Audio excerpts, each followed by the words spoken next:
Hello, and welcome to A Brand New Day with BTS, a podcast dedicated to bringing you a day-by-day history and song discussion of the South Korean music group internationally known as BTS. In today's episode, we talk about a whole bunch of BTS activity last week, May 5th in BTS history, which includes their very first music show win, and we finished by discussing Jin's song I'll Be There from his solo debut album released in 2024. BTS activity last week. April 26th to May 2nd, Korean Standard Time. Jin posted photos from his appearance at Coldplay's final concert in Seoul, and then Jin himself took off for a business trip somewhere to do secret things, likely related to the album dropping in just a couple weeks, so I'm excited. He was active on Weverse, though. When tickets went on sale for his summer tour, some ARMY were commiserating with each other about how hard the ticket war was. Jin appeared and apologized, first being slightly astounded that he was so popular, and then explaining that the difficulty in getting tickets was his fault. He decided to do the tour on a whim, and the company had to scramble to find venues still available. He tried to pick the largest venues available that he could, but options were limited. We also got episode 32 of Run Jin, which was the conclusion to the Game Master showdown between Jin, members of TXT and ENHYPEN, and Dongpyo. Next week looks really cool and seems to have an element of learning fight choreography, so I'm looking forward to that as well.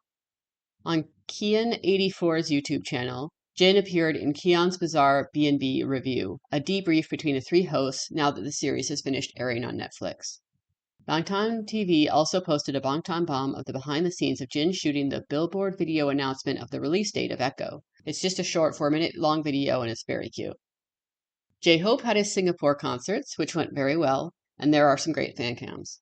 As usual, J-Hope did his routine social media post activities, a selfie video from Soundcheck, a Weverse Live after the second show to talk about the concerts, concert photos the next day, and a short film released on YouTube a couple days later.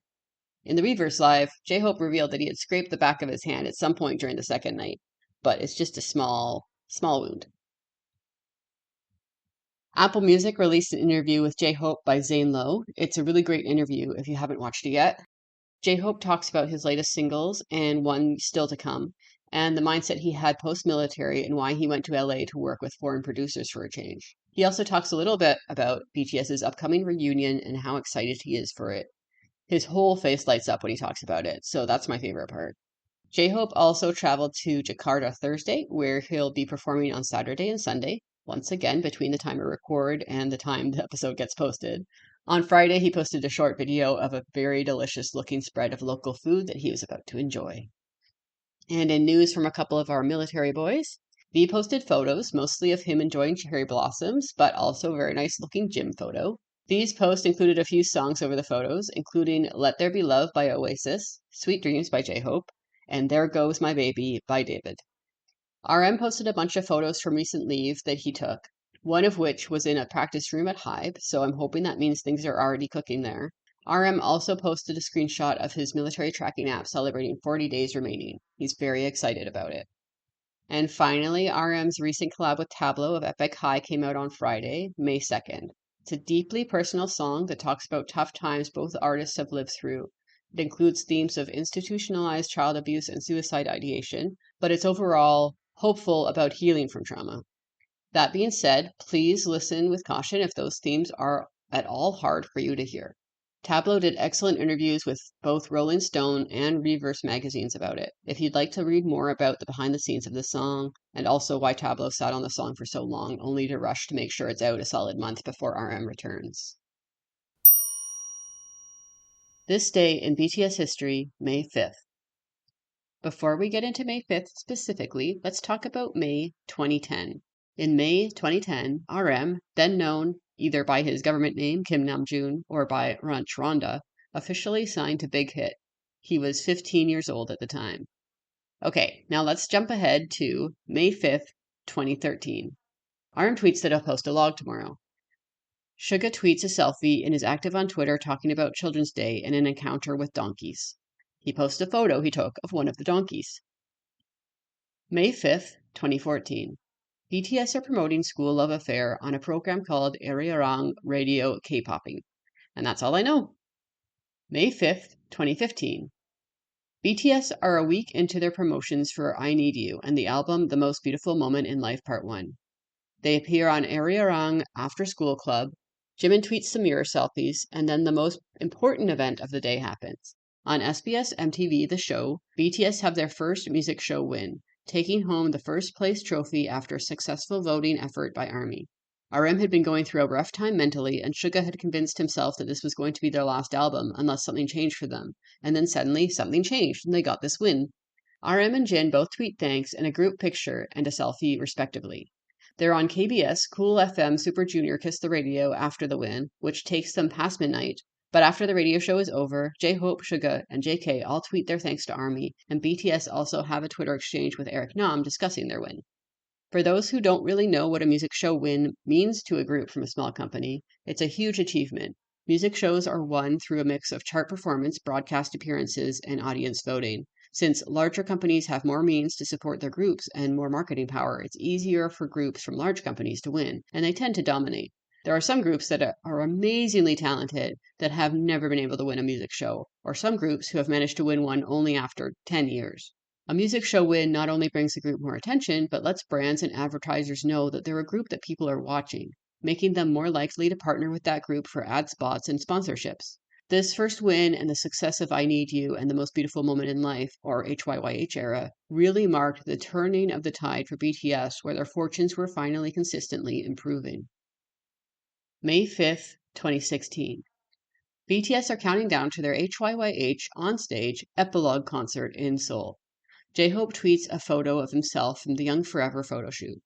Jin tweets a selfie and tweets that they're looking forward to the concert. Suga and Jimin also both tweet selfies. Jimin actually tweets a couple of video selfies while having fun with filters. RM tweets a photo of his outfit that day, and JK and V tweet a selfie video looking forward to the concert, which is in 2 days. May 5th, 2017. BTS are on their way to Manila in the Philippines for their Wings tour. Once they arrive, Suga and Hobie do a V-Live where they eat a bunch of recommended Filipino dishes. They talk about their food preferences. Suga claims to be the least picky eater on the team. After the live is wrapped up, Jin tweets a selfie that he had taken when they were in LA, and he wishes everyone a happy Children's Day. May 5th, 2018.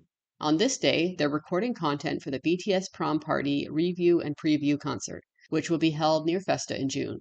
That's all I have for this day, but it's fun to think of how close we are to Festa right now. May 5th, 2019. BTS have their second night of their Love Yourself, Speak Yourself concert in LA in the US, specifically Pasadena at the Rose Bowl. You can see some of the behind the scenes in episode 4 of the documentary series Break the Silence. After the concert, they tweet a group photo with Khalid, who came to the show. Jungkook also tweets a selfie. May 5th, 2020. RM posts a selfie on Weverse and is active there talking to ARMY. They're possibly having their photo shoot for the next year's ARMY membership content, which is a fairy tale theme, but I'm not certain. Jin is also active on Weverse during the day, chatting with ARMY. May 5th is always Children's Day in Korea, so since it's the pandemic, V and Jungkook use it as an excuse to do a live stream where they make paper carnations. They also update us on what they've been up to.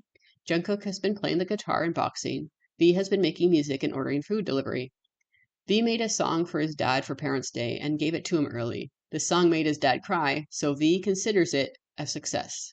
They're having a meeting about the visuals of the B album after the live stream. After they finish the live, they tweet a selfie together. And then Jungkook posts a lot on Weverse about how he regrets being distracted by the crafts and not talking that much during the live. It's also a Tuesday, so Run BTS episode 103 airs, which is part 2 of the King Avatar Cook episodes. May 5th, 2021. BTS are gearing up for the release of Butter. On this day, J-Hope, Jimin, and V's concept clips were released. And since she posted about it herself on social media, I can also tell you that this is the day that J-Hope's sister got married. BTS attended her wedding, so obviously they weren't working, and I have nothing else to report. May 5th, 2022. At midnight, it's revealed that the album that's going to be released on June 10th is going to be called Proof. Once everyone wakes up, this might be the day that RM films his feature for the Sexy Newcomb music video by Balmy Tiger. RM posts art, a video of a pretty cat, and a selfie on this day, and the selfie happens to match his appearance in the Sexy Newcomb video. Though he very well could be posting a selfie that he took days before, I have no way of knowing. While RM's activity is on Instagram, Suga posts a selfie on Weverse, where V is also active talking to Army. Back on Instagram, Hobie posts a photo of his outfit and also a baby photo of himself and a comparison photo from 2018. May 5th, 2023. The day before, Cold had released his album, which included the song Don't Ever Say Love Me, featuring RM. So a lot of RM's Instagram activity involved the song and the album. He also comments on Cole's post about the album, saying that he did a good job and that RM loves him. RM posts general and Namjooning photos as well. Jin, who is enlisted at this time, comments on the post on Weverse that's addressed to J-Hope and adds his own question of how J-Hope is doing and that he's thinking of him. J-Hope had only recently enlisted and is still in basic training without access to his phone. RM also posts a long letter on Weverse. He talks about falling into silence recently and changing from the old him he used to speak a lot. He also talks about living with love rather than desperately clinging to or searching for it, and trying to live in the present and worry less about the future, which is hard as the future leaves him curious and fearful. In the North American time zone, Suga has the second night of his D-Day tour in Chicago. You can see some of the behind the scenes of it on the Bangtan TV YouTube channel in episode Suga August D Tour D-Day in the USA. May 5th, 2024. Everyone is enlisted, but Team RM posts a photo of him on the RPWP Instagram account, and RM shares it too when he gets his phone time that day. And that brings us to this year when we're less than 50 days away from the end of the enlistment era. I can't wait. We also have J-Hope traveling between Jakarta and Bangkok on his Asia tour, and Jin gearing up for the release of Echo. Song discussion. I'll be there. Just a reminder, because I haven't said it in the last few weeks, due to really strict copyright laws on most podcasting platforms, I can't play the song, not even 30 seconds of it. So I suggest using this segment as an introduction and then listening to the song on your preferred streaming platform after the episode is over. I'll Be There by Jin is the pre-release track from Jin's debut album Happy, released in November 2024. Happy was Jin's first EP and also his first release after completing his mandatory military service in the South Korean Army between December 2022 and June 2024. Jin's desire in his career is to be a source of happiness for his fans and anyone who encounters him. The album Happy was aptly named to reflect this. Jin is a huge fan of the rock genre, specifically more old school rock and roll and also modern pop rock, produced by bands like Coldplay. Jin has always used music as a cathartic release of energy, and when he can do so in a manner that is uplifting, he jumps at the opportunity. I'll Be There was written by Max, P-Dog, Jin, Ghost Loop, Juhan Evan Cho, Martin Mazarov, and Cho Eun Kyung. Its genre is described as rockabilly. In terms of performances, so far Jin's only performed it live to an audience twice, at both nights of his Happy Showcase in Seoul, held after the album dropped, which you can watch for free on Weverse. Jin's an amazing live vocalist, even when it has only been 5 months since coming back from an 18-month break. So I highly recommend that whenever there's a chance to see him perform live, you should take it. He also released a live clip on YouTube to capture some of that live energy as well. Though obviously, with both the live clip on YouTube and the Happy Showcase recordings, you have to consider that they've been mixed specifically for streaming. So some of that live vocal quality has been lost in the processing. If you can find fan cams of the Happy Showcase, I recommend checking them out. In both the live clip on YouTube and in the Happy Showcase, Jin is accompanied by the same band that Suga used when he went on tour. It's also good news for many that Jin has decided to do a last-minute tour this summer. If you have the means to attend, I highly recommend it. I'll be interested to see if he brings Suga's band with him then, too. Another really cool live performance of the song can be found on Jin's episode of Lee Mujin Service on YouTube. He's just singing to a track in the performance, but because of that, the vocals are more forward in the mix. I might talk about this episode more if my random song generator ever selects Super Tuna, but it's a really cool interview and a showcase of Jin's talent. I'm switching it up this week and talking about the lyrics before talking about the music video. So let's get into the lyrics next. While I couldn't find a source to refer back to on this, so please take this fact as potentially a product of my fallible memory only, I remember Max, I think, saying that originally the song was geared more towards talking to a romantic partner, but part of Jin's personal contribution to the writing of the song was to change the message to be to his fans from the perspective of the singer they enjoy and find comfort in, rather than a personal romantic partner. I'll Be There outlines Jin's raison d'etre.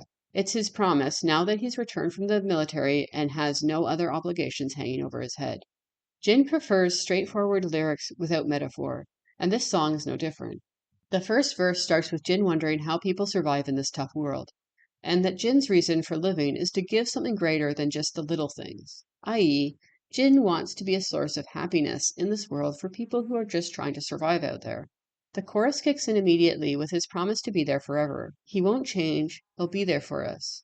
Really, these two lines in the chorus are what sums up this song. I'll let you know through this song, I swear that I will always sing for you.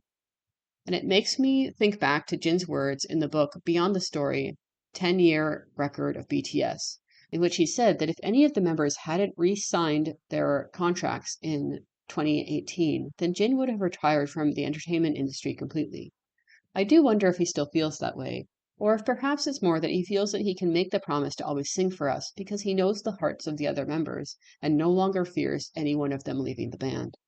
In the second verse, Jin asks us to smile brightly for him so that we can all be happy. Jin ends the second verse by encouraging us to take the ordinary and make it extraordinary. Jin has repeated several times that the way he makes himself happy is by making other people smile and laugh. What brings him joy is having a hand in other people's happiness. He first talked about it, I believe, in Bon Voyage Season 2, while sharing a meal with RM. This was in 2017, when Jin had only been acting more like himself for just a year, having finally broken away from the more dark and mysterious vibe that Big Hit originally encouraged him to have when they began. Jin is a goofball who loves laughter, so deciding to be himself was a big step into getting the artist we all know and love today. Since 2017, Jin has only ever doubled down on this motivation. The others have pointed out that sometimes this desire to be a source of happiness is hard for Jin because it means that he has trouble sharing and getting support for the darker, perhaps sadder aspects of his life. Indeed, we've seen him have interviews edited to make them less depressing before they air. But on the flip side, we've also seen him gift us beautiful, honest, and sad songs like Tonight and Abyss, so he can share when he feels comfortable in doing so. For the bridge, Jin cuts to a softer sound. When you're feeling down, when you feel like you're alone, when you want someone to lean on, I'll be there for you. Jin's desire to be a source of happiness has to also acknowledge that there's a reason that happiness is needed. The world is tough, and people feel down, alone, and they need someone to support them. You can't feel supported if the reason you need support isn't acknowledged. And I think that's why Jin strikes this balance in his solo work, where he puts out these very bright, happy songs on one hand, and on the flip side, he also puts out these gut-wrenching songs like Tonight and Abyss. Life is hard and can be sad, and Jin is well aware of that fact. But he's also aware that life is what you make of it, so make it extraordinary as much as you can, and he's here to help. The official music video for I'll Be There was filmed in LA under the 6th Street Viaduct Bridge. It was filmed in one day on October 5th, 2024, which coincidentally is my birthday. So I consider I'll Be There as my birthday present from Jin that year. And no, I will not be taking questions on this parasocial relationship. In the music video, Jin sings with a band in an empty parking lot next to a food truck. Danny's Tacos has their sign changed to Annie's Tacos to hide the brand, but Danny's Tacos is a real food truck that operates in the LA area, and I hear the food is delicious. When they asked Jin what the focus of the video should be, Jin suggested they focus on what he feels is his best asset, his face. Now, I think Jin's best asset is his kindness, talent, and being coolly competent at everything he does. But I'm not going to complain about the nice slow motion tracking shots that we get throughout this music video of Jin's face. But let's talk about the actual plot, so to speak, of the music video. The establishing shot, showing a group of people running almost in uniform across the bridge, sets Jin outside of the daily hustle and bustle of regular life, which ties into the opening lyrics of All These Busy People, How Does Anyone Get By in This Tough World? At first, Jin's audience is only a young girl playing hopscotch. But soon, 2 skateboarding kids sit down to watch with their tacos, followed by 3 wandering teen girls or young women who are drawn in not by the tacos, but by the music. By the time the second verse starts, the taco truck suddenly has an outdoor seating area with picnic tables and one of those inflatable dancing tubes, and Jin has an audience of roughly 16 people, some enjoying the music while they have their tacos, and others just there to hear the music. There are balloons, lights, and flowers now decorating the piece of pavement where Jin sings. The audience is diverse, both in ages and ethnicities, as most visible differences. There's confetti raining down on everyone as Jin sings, and his audience smiles and dances. If you look closely, it appears that a lot of the confetti is actually pieces of newspaper, possibly discarded pages of books, and other detritus that might be caught by a breeze. I kind of take this as a commentary that life is not only what's given to you, but also what you make of it.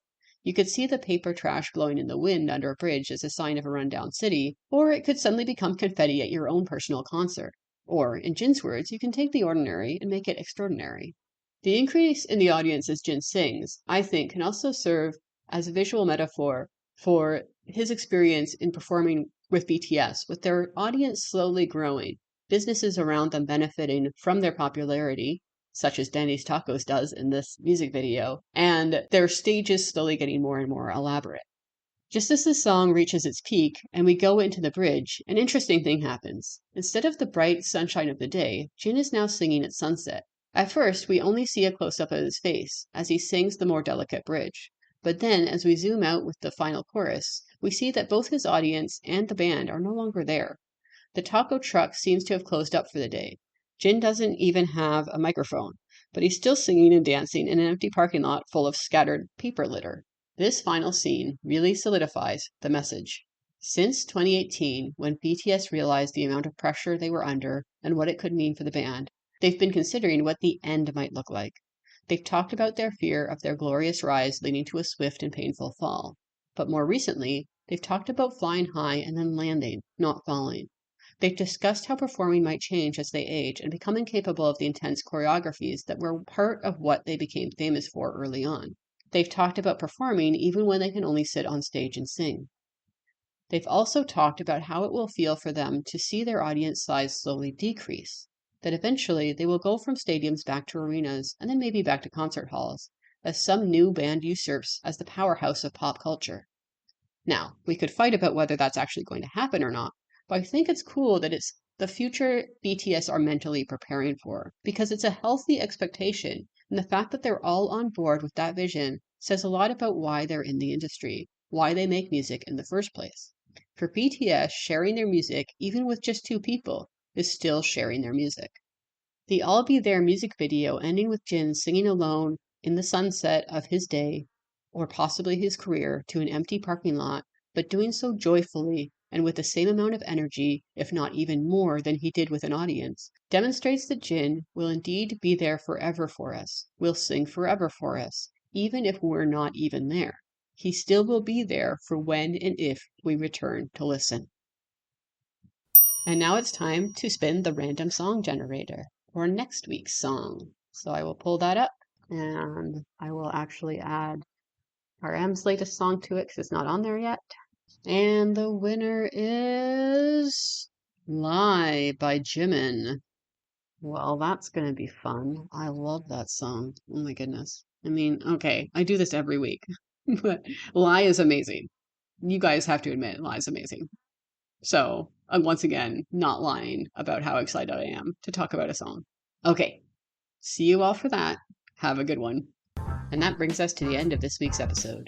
If you'd like to discuss this episode, or next week's song, or have a say in what song gets chosen in the future, you can find me on Patreon and Ko-fi at A Brand New Day Pod.